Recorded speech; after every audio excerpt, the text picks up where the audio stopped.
होली के दिन इसे लाना ना भूलना, जन्म जन्मांतर की गरीबी को मिटा देगा। दोस्तों, होली के दिन इसे लाना ना भूलना, कैसी भी होगी गरीबी, दुख तकलीफ परेशानी सब मिट जाएगी, आगे आपकी मर्जी। दोस्तों, हिंदू पंचांग के अनुसार फाल्गुन पूर्णिमा को होलिका दहन और उसके अगले दिन होलिका मनाई जाती है। इस साल फाल्गुन पूर्णिमा तिथि 13 मार्च 2025 दिन गुरुवार की सुबह 10:36 से शुरू होगी और अगले दिन 14 मार्च शुक्रवार को दोपहर 12:07 पर समाप्त होगी। होलिका दहन कब है? दोस्तों, 13 मार्च की रात्रि को होलिका दहन किया जाएगा। इसी दिन होलिका दहन का जो यानी कि समय है वो शुभ मुहूर्त है, वो रात्रि में है। रात्रि में आप होलिका दहन कर सकते हैं। भद्रा का त्याग करके ही यानी कि होलिका दहन किया जाएगा और उसके अगले दिन यानी 14 मार्च को रंगों वाली होली खेली जाएगी। यानी जो रंग उत्सव खेला जाता है वो 14 मार्च को इस बार खेला जाएगा। पूरे देश भर में इस दिन धूमधाम से रंगों वाली होली मनाई जाएगी। लेकिन याद रहे कि साथ ही इस दिन यानी कि जो 13 मार्च की रात्रि को यानी 14 मार्च को चंद्र ग्रहण भी लगने जा रहा है, तो चंद्र का ग्रहण का जो यानी कि दोष भी रहेगा, लेकिन वो रात्रि में रहेगा। हिंदू पंचांग के अनुसार होली का त्यौहार हर वर्ष फाल्गुन मास की पूर्णिमा तिथि की रात्रि से आरंभ होता है। इस दौरान होलिका दहन किया जाता है और उसके अगले दिन रंगों वाली होली खेली जाती है। दोस्तों, इस बार जैसे कि हमने कहा कि होलिका दहन 13 मार्च को और होली का उत्सव होगा 14 मार्च को। इस दिन दोस्तों इस दिन चंद्र ग्रहण भी लग रहा है, तो भारतीय समय के अनुसार चंद्र ग्रहण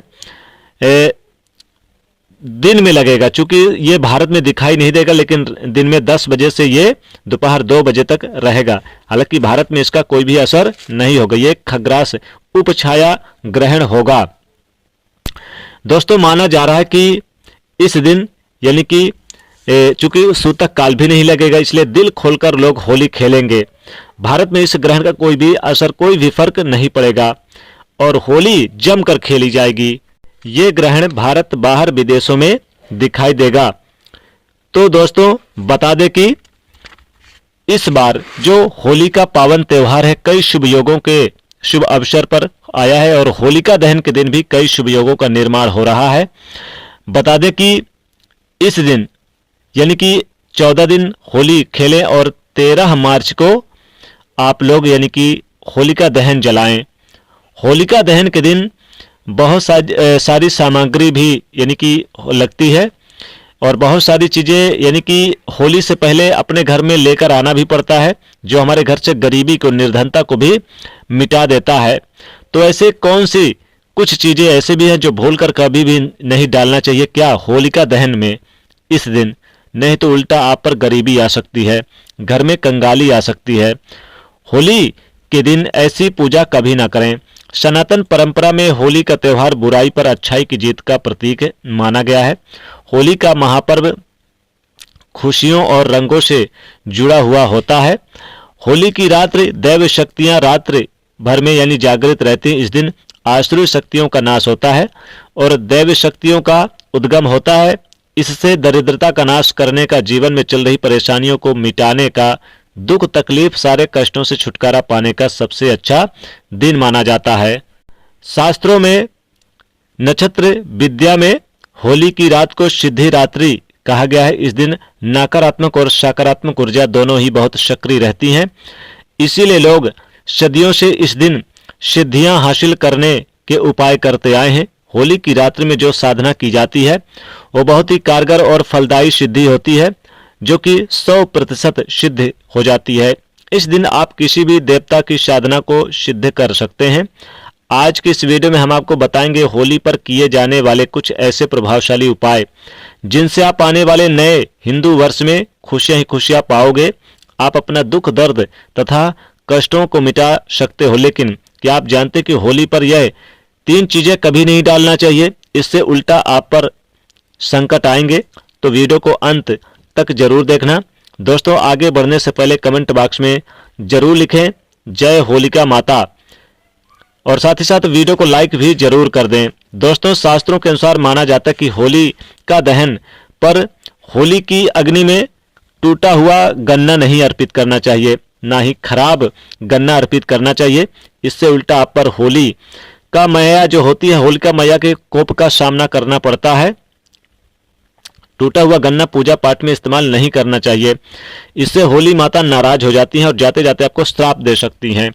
आपके घर में गरीबी का वास हो सकता है। शास्त्रों में माना जाता है कि होलिका दहन जो होता है, होलिका दहन की अग्नि में पवित्र चीजों को ही डालना चाहिए। जब आप अग्नि में गन्ना डालें तो गन्ने के ऊपर हरे भरे पत्ते जरूर यानी कि होने चाहिए, क्योंकि पूजा पाठ में अधूरी चीज इस्तेमाल नहीं की जाती। अधूरी चीज इस्तेमाल करने से अधूरा ही फल प्राप्त होता है। इसीलिए गन्ना साबुत होना चाहिए, टूटा हुआ बिल्कुल भी ना हो। हमेशा याद रखें, होलिका दहन से ठीक पहले गन्ना घर में अवश्य लेकर रखें और गन्नों की संख्या 2 या फिर 5 या फिर 7 संख्या होनी चाहिए। दोस्तों, होली की पवित्र अग्नि में यानी कि नारियल, जो पानी वाला नारियल होता है, वो भी नहीं चढ़ाना चाहिए। आप इस पाप के भागीदार ना बने। हमेशा सूखा वाला नारियल ही होलिका की अग्नि में यानी होली की अग्नि में अर्पित करना चाहिए। पानी वाला नारियल अग्नि के अंदर भूलकर भी ना डालें। होलिका दहन में यानी कि सूखा नारियल ही डालना चाहिए। इससे होलिका माता जाते जाते आपको धन से मालामाल कर देगी। यानी कि पानी वाला नारियल अगर आप पूजा के दौरान फोड़ सकते हैं, यानी कि उसका प्रसाद खा सकते हैं, लेकिन आप उसमें डालें ना, नहीं तो फिर परेशानी आएगी। तो अगर आप चाहते हैं कि सभी परेशानियों का नाश हो तो इसे बिल्कुल ना डालें। साथ ही आप अपने घर में यानी कि जो आपने बनाया है, जैसे कि होलिका माता के लिए गुजिया वगैरह आपने बनाया है, तो इनकी संख्या 3 होनी चाहिए या फिर 2 चढ़ा दें। आप इस होली की अग्नि में जरूर चढ़ा दें। 5, 7, 11 और 21 चढ़ा सकते हैं, लेकिन गुजिया की संख्या 3 नहीं होनी चाहिए। ऐसे में 1 की संख्या में गुजिया भी न चढ़ाएं। होलिका दहन में आप बर्फी का भोग लगा सकते हैं और जल अवश्य अर्पित करें। होलिका दहन में गाय के गोबर से बने उपले जरूर आप उसमें अर्पित करें। होलिका दहन में गाय के गोबर से बने उपले बहुत ही पवित्र और शुभ माने गए हैं। जो कंडे कहे जाते हैं, कंडे का माला बनाकर भी आप इसमें चढ़ाएं। दोस्तों, होली की अग्नि में आप हरा चना, गेहूं की बालियां, कोई भी नई फसल अवश्य अर्पित करें। इससे आपके घर में अन्न धन की कमी कभी नहीं होगी। जब आप माता को बालियां, गेहूं की बालियां, जौ अर्पित करें तो देख लें टूटी हुई बालियां ना हो, सूखे हुए पत्ते ना हो, एकदम बालियां हरी भरी होनी चाहिए। होलिका दहन की अग्नि में सूखी बालियां चढ़ाने से पाप लगता है। दोस्तों, शास्त्रों के अनुसार माना जाता है कि अगर आपको मासिक धर्म आ जाए तो ऐसे में महिलाओं को होलिका दहन की पूजा किसी और से करवा सकती हैं, पर आप पूजा यानी कि पालन कर सकती हैं पूजा का, लेकिन आप जाकर वहां पर पूजा ना करें और ना ही आप पूजा के यानी कि होलिका दहन में कुछ चीज यानी डालें। मासिक धर्म के दौरान होलिका दहन के पास आप जाएं, दूर से खड़ी खड़ी आप होलिका माता को प्रणाम करें, लेकिन उसमें जाकर कोई भी चीज ना डालें, नहीं तो होलिका माता नाराज होती हैं। होली की अग्नि में चावल के पापड़, चावल के बने पापड़ वगैरह कच्चे चावल अवश्य अर्पित करने चाहिए। होलिका दहन में चावल यानी अर्पित करना धन में वृद्धि लाता है। जितनी गरीबी होगी सब नष्ट हो जाएगी। दोस्तों, माना जाता है कि होलिका दहन से पहले होली की अग्नि में के बगैर अर्पित किए हुए गुजिया नहीं खाना चाहिए। जब आप माता को भोग लगा दे तभी इसका सेवन कर सकते हैं। आप सभी यानी कि परिवार वाले गुजिया तब खाएं जब आप इन्हें माता जी को चढ़ा दें। इससे आपके घर में यानी कि प्यार मजबूती आती है। माता को भोग लगाने से पहले गुजिया जूठी ना करें। जब आप पूजा वगैरह कर ले तब आप यानी कि गुजिया वगैरह जरूर खा लें। हमेशा याद रखें, माता को गुजिया का भोग लगाने के बाद ही कन्याओं को भी गुजिया अवश्य खिलाना चाहिए, दक्षिणा में देना चाहिए। इस दिन गाय को मीठा अवश्य खिलाएं। इस दिन आप कुछ ना कुछ ना करें, गाय माता को गुजिया अवश्य खिलाएं। और दोस्तों, चाहे कुछ भी हो जाए, होलिका दहन के बाद उसके अगले दिन होली की राख को आप अपने घर में अवश्य लाना चाहिए। दोस्तों, होली की राख यानी अगले दिन, होली के दिन जरूर लेकर आएं। उसके अगले दिन यानी कि होलिका दहन के अगले दिन, होली के दिन राख को लेकर आप आएं और इसे अपने पूजा स्थान पर रख दें। या फिर आप अपने धन के स्थान पर रख दें। होली की राख बहुत ही पवित्र और बहुत ही शुभ मानी जाती है, इसलिए होली के दिन आप होली की राख जरूर लेकर आएं। होली के दिन होली की राख लेकर आने से बहुत ही पवित्र और बहुत ही खूबसूरत जिंदगी हो जाती है। इसे संभाल कर रखें।